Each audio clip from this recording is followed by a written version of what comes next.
Ikabit na natin amigo ang annular piston at closing chamber button ng purifier.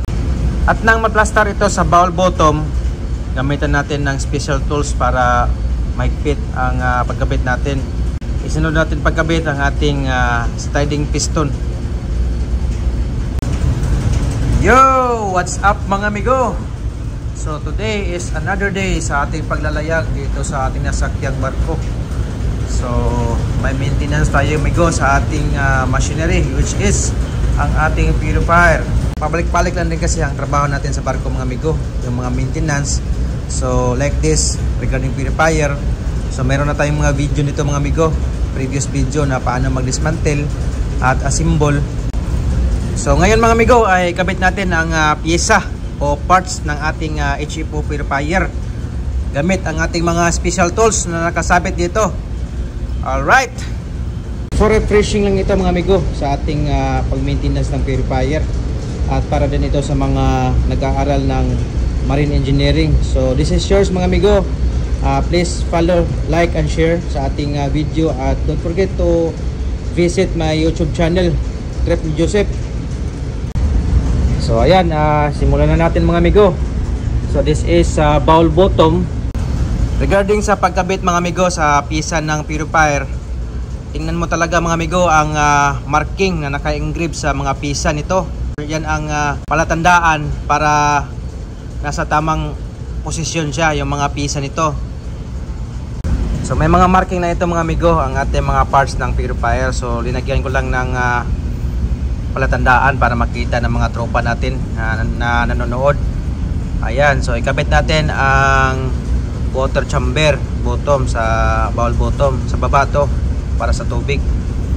So ginuhitan natin yung palatandaan ng ating mga parts para makita ng karamihan. So lagyan natin ng screw. Ayan, 4 na screw.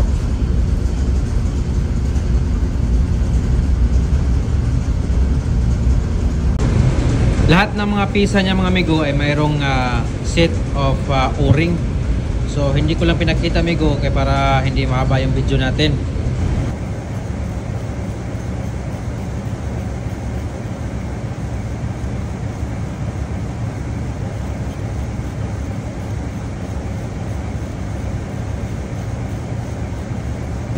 Okay, so ikitan natin ang 4 na screw.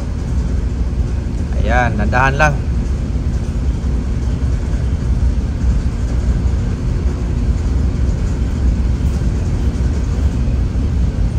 So kung hindi mo pa kabisado amigo kung paano mag-assemble nito, meron namang manual dito sa engine control room. Pwede rin magbasa ka or mag-print ka para meron kang guide kung paano mag-assemble nito. So since balik-balik lang yung trabaho natin, so nakabisado natin ang ating trabaho.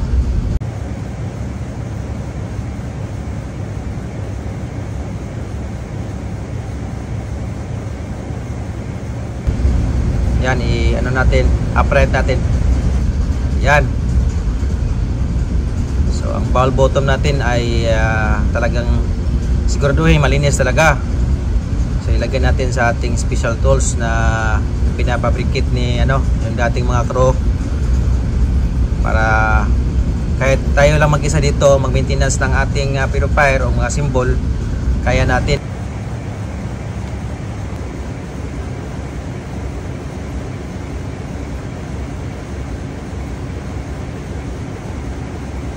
So ang sunod natin ikabit ay ang ating annular piston at closing chamber bottom. So ayusin natin ng maigi amigo para hindi magtabingi pagkabit natin.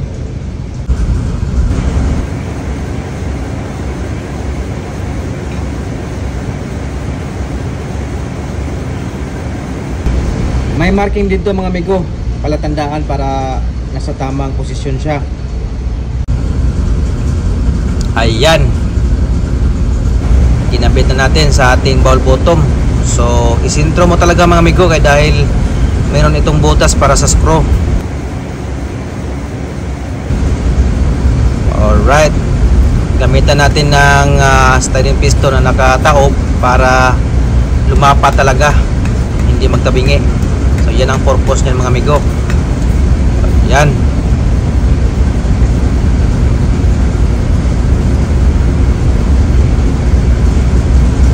So gamitin natin ng special tools para bumaon talaga siya at hindi lumuwag yung mga tornilyo, yung screw niya kung sakaling maghigpit na tayo. Ibaon talaga natin mga amigo. Alright, ayan, nakakabit na yung mga special tools. Tatlong special tools, yung triangle at saka yung dyan sa taas parang ano, parang cone, at yung bolt. Ayan, tapos ibaba yung nut.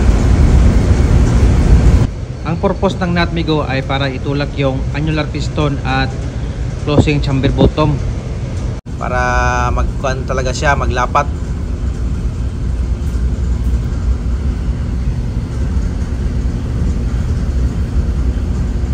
Ayan mga amigo. So pitan muna natin ang kuhan, pang lock ng ball bottom. So this is the time na higpitan natin yung nut.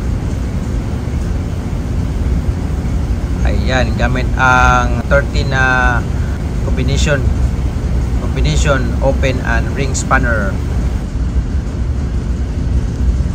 So dahan-dahan lang mga amigo.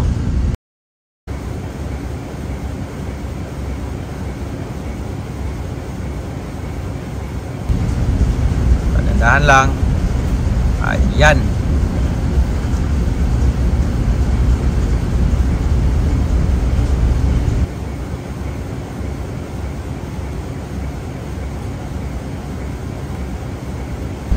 Ako lang mag-isa mga amigo, nag-maintenance dito ngayon sa ating leadership of Empire ng Asimbol. So kaya naman natin mag-isa.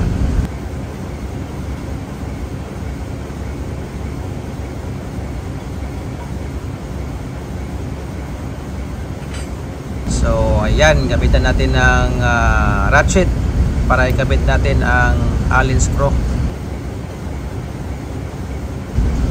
Ayan, lock sa kanyang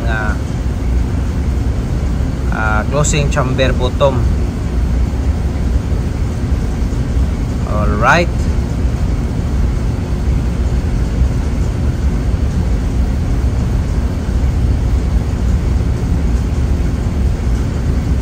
Ayan na. Kinabit na natin mga amigo. So ayan mga amigo, nagkabit muna tayo ng tatlong Allen screw para hindi maglihis yung ating chamber bottom.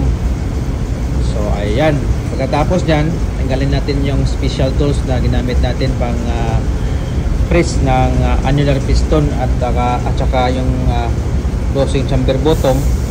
So before tayo maglagay ng kompletong Allen screw sa kanyang closing chamber bottom. So depende rin sa iyo mga amigo. Pwede rin na ikabit muna yung lahat ng Allen screw, depende sa diskarte.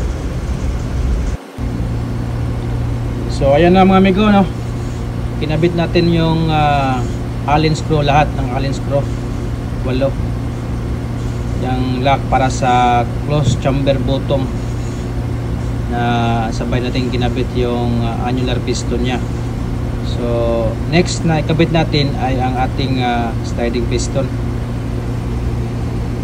So ito ang sliding piston natin ni Chora. Yan, punasan muna natin para mawala yung mga dumi.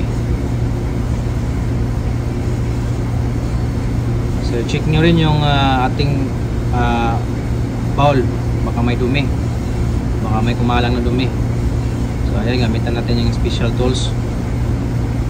Lagyan muna natin. This is sliding piston mga amigo. Ayan, kinabit na natin dahan-dahan, tapos tinulak para maging fix siya sa baba, at gamitin natin ng special tools. This tools is for pressing down the sliding piston. Ayan, special tools yan.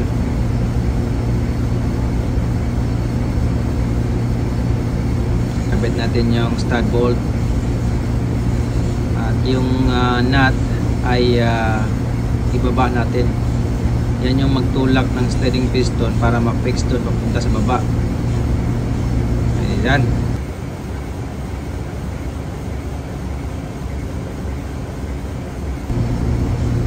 By the use of open-ended ring spanner combination 30 mm. So nigpitan natin yung nut hanggang sa bumaba yung sliding piston nya. Gandahan lang mga amigo, tingnan nyo yung position nya kung hindi ba tabingi. Alright, so kung okay naman, i-final muna para matapos na tayo.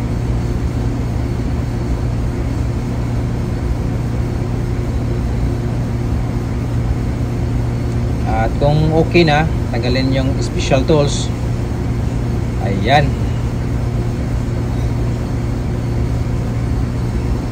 So ang sunod natin ikabit ay ang ating distributor. So this is distributor. Meron din itong marking mga amigo na naka-engrave 0. So lagyan natin ng marking pa rin para malaman ng mga tropa natin na nanonood. Kasi hindi makita, sobrang layo at saka hindi shiny yung distributor natin, medyo maitim-itim konti. So ayan, lagyan natin ng marking. So yung marking amigo, makita mo naman dyan sa parts ng ating purifier. So ayan, dapat nakaharap talaga sa marking lahat. So distributor, no. Ang sunod natin ikabit amigo is ang ating disc stock complete. So hindi ko nabilang kung ilang piraso ang ating disc stock. So ito ay kinabit ko na kanina. Tinanggal ko lang para makita niyo kung paano magkabit. So meron itong bantayan amigo. So ayan, supposed to be isa-isahin natin sana, pero natanggal ko to kanina para makita nyo. Ayan. So meron niyang guide. May guide niya amigo. As long as nakita nyo kung ano ang kinabit natin pagkatapos ng distributor. Alright.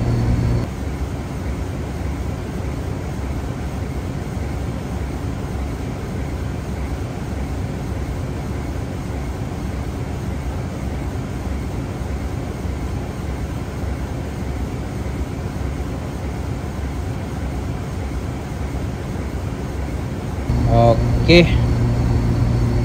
Medyo nahirapan tayo konti. Medyo tabingi yung yung ibang disc. So tinanggal natin. So yan ang trabahong tinamad.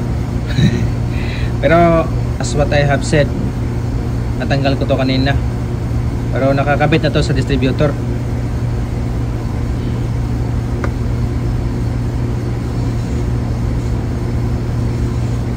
Okay.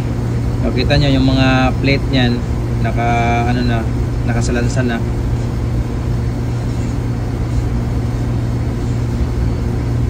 Dandahan lang. Medyo ang iba nakatabingi.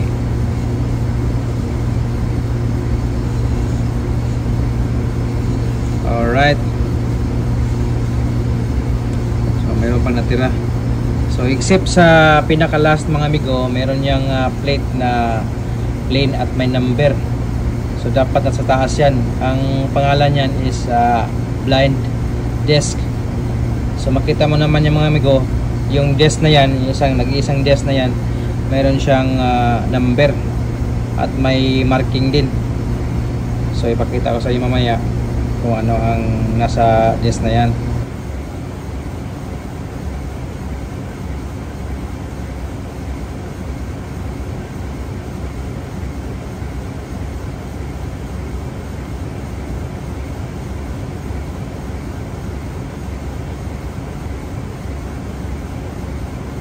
So this is blind desk. Ayan, may number siya. may marking. So yan dapat ang nasa itaas. Alright, so ang sunod naman natin ikabit yung ating separating desk mga amigo.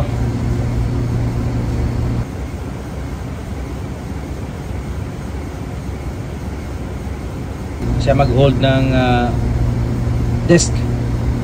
desktop complete. Ayan, separating desk. So meron din yung marking mga amigo. Alright,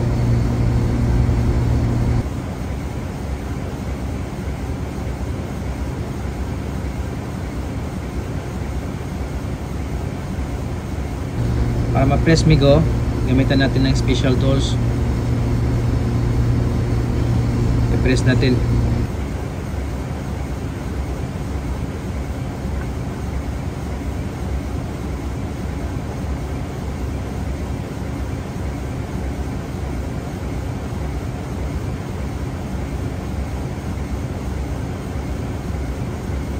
Be careful migo kung mag-press ka nito mga amigo, dahil minsan sasama yung separating disc at magtabingi siya.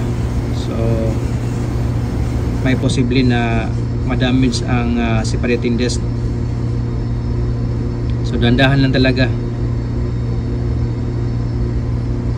So ang purpose nito mga amigo is ma-press siya para hindi tayo mahirapan magkabit ng ball top mamaya.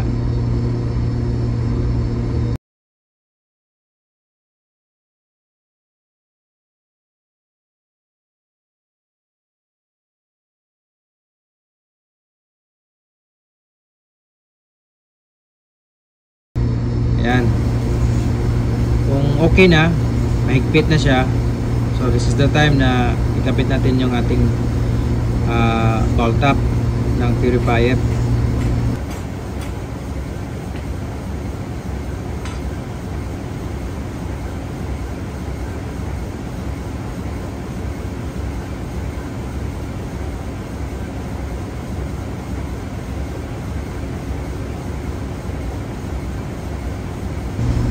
Reminders mga amigo, this is left-handed thread ng ating ball top. So ang ikot niya is pawala. Yun, parang pabukas ng takip. So magbukas tayo ng takip normally sa coke or any other na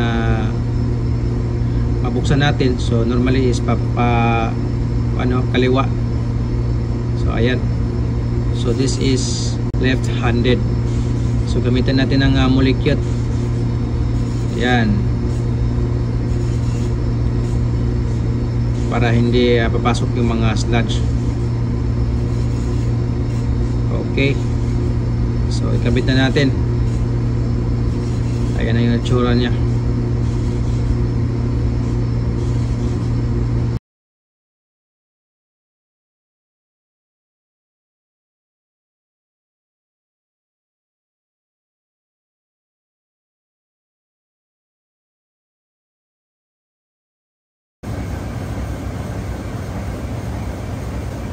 Okay, so this is a bowl top of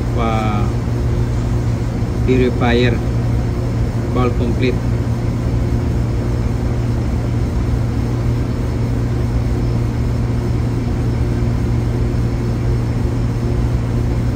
Ayan na. Okay, dandahan kasi mabigat yan. Okay, ayan, fix na siya. So meron siyang marking migo, dapat tapat yung zero niya sa bowl bottom. Yung zero ng bowl top at saka bowl bottom nakatapat niya sa niya, sa center talaga.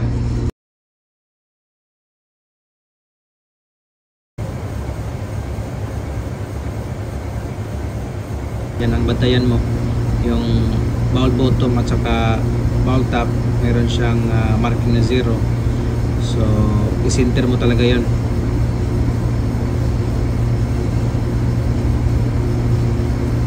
At yan ang special tools niya amigo. Diyan tayo mag-pukpuk mamaya. Pukpukin natin yung tudo-tudo na yan. Alright. Ayan na. Lagyan natin ng bolt. Yung tatlong butas. Para yan ang mag hold ng special tools natin. By the use of open-ended ring span na 17, so pitan natin yung bolt.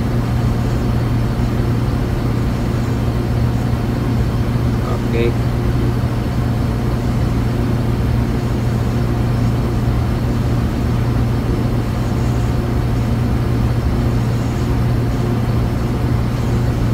Yan lang mga amigo, no? So this is very simple job kung malaman mo talaga. Kung makita mo tong video na ito, posibleng hindi mo malaman talaga, dahil this is step by step procedure kung paano i-assemble yung ating bowl complete ng Purifier Westphalia separator.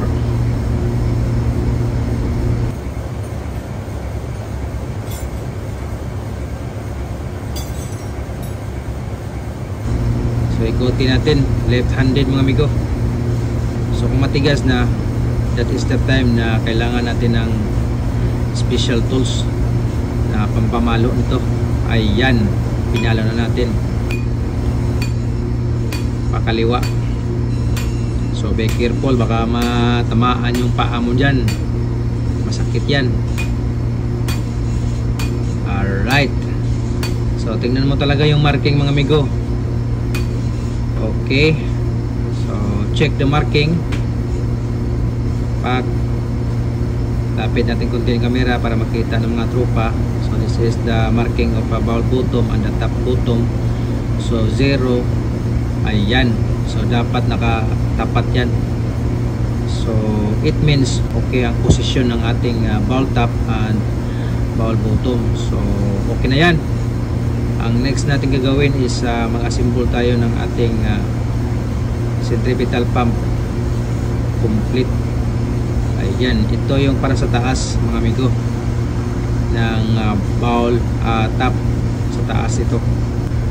So assemble natin mga amigo para isang bagsakan na. So ayan, kabit natin. Centripetal pump complete. Ayan, kabit natin yung kanya, yung mga parts,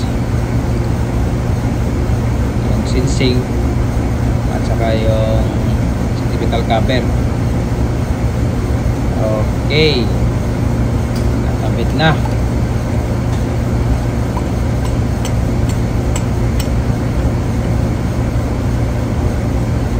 Centripetal cover kabit natin at saka yung ito, distance ring. So pupukin lang. Ayan, by the use of rubber mallet. So okay na. Sa wakas natapos rin migo. So isang bagsakan naman dyan. Don't forget to follow, like and share sa video na ito mga amigo. At sana makita-kita tayo sa susunod na video. God bless po sa inyong lahat.